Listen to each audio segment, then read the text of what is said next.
Greetings, YouTubians, and welcome back to Wayne Sharp World, where today we are taking a look at the newest offering to come out of the Sencut lineup, or at least I am like 99% sure this is still the newest. We're getting right around the time where the next model from Sencut is the new monthly model is going to drop. I don't think we've gotten there yet, so I believe this is still the newest, and this is none other than the Sencut Scarx. Now, before I go any further into this review, I want to thank you guys for tuning in today. If you like what you see, do me a huge favor. Hit that subscribe button, follow along, and I will continue to bring you the content. Now, let's take a look at some overall specs on this knife right here.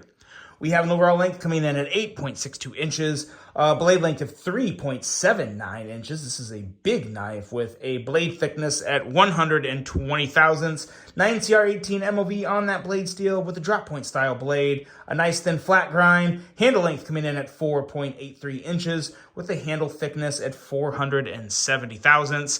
G10 on the handle material with that good old liner lock for the locking mechanism. As always, user of a left or right hand tip-up carry, weight coming in at 4.75 ounces, and a price, as always, a pretty darn good $39. So, again, I'm not going to have an issue with Sencut knives, probably ever, for $39. It's about as good as you can get. While they are starting to experience some real competition in that low $40, high $30 price range, I would say they're probably still at the top, but this is where I'm going to get a little critical of Sencut because they're going to need to change some things up this year.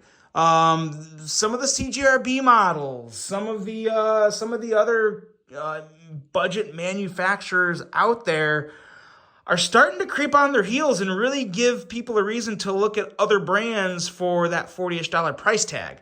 We'll talk a little bit more about that, but first let's do some quick size comparisons with this Scarx and see how it lines up with something like the Sencut Serene, one of the most popular Sencut knives out there, as well as one of my personal favorites, the Glide Strike, which is just a good name, a good knife, nice, big, really cool knife. And it actually lines up very well, really just right in the middle of both of these two, slightly bigger than the Serene, hair smaller than the Glide Strike. So it's coming in at a really nice size. This is, I've said it before, very much a Wayne Sharp World size knife.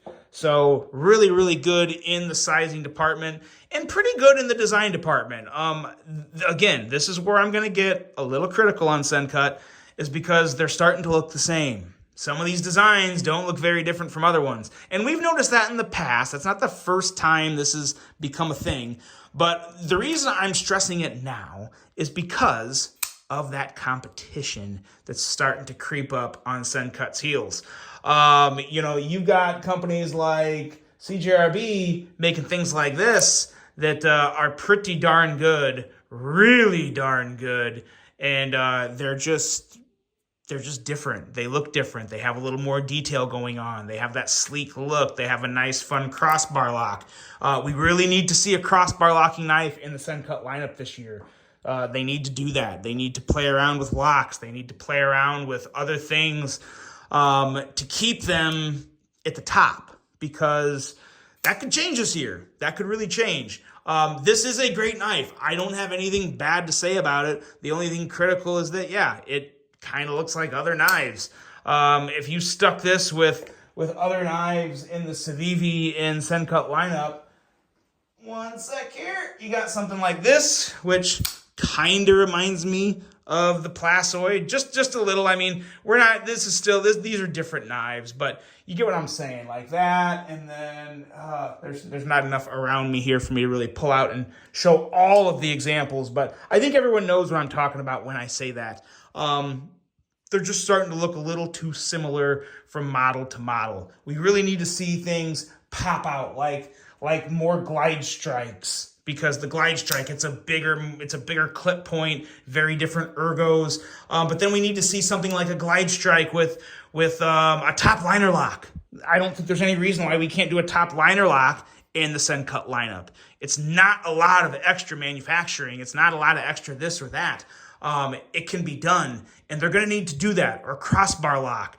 They've got to incorporate new locks and new stuff into their models this year to stay fresh and stay up there with the competition. But as for this model, as it goes, I've got no reason to say it's not a good knife, because it is. It's a really good knife. So yeah, that is the Sencut Scarx, guys. Let me know what you think of this. There's really not a lot of detail to go into it. This is a little shorter review, but you know, it's typical Sencut goodness. It's got the nice thin blade, about 16 thousandths, 17 thousandths behind the edge.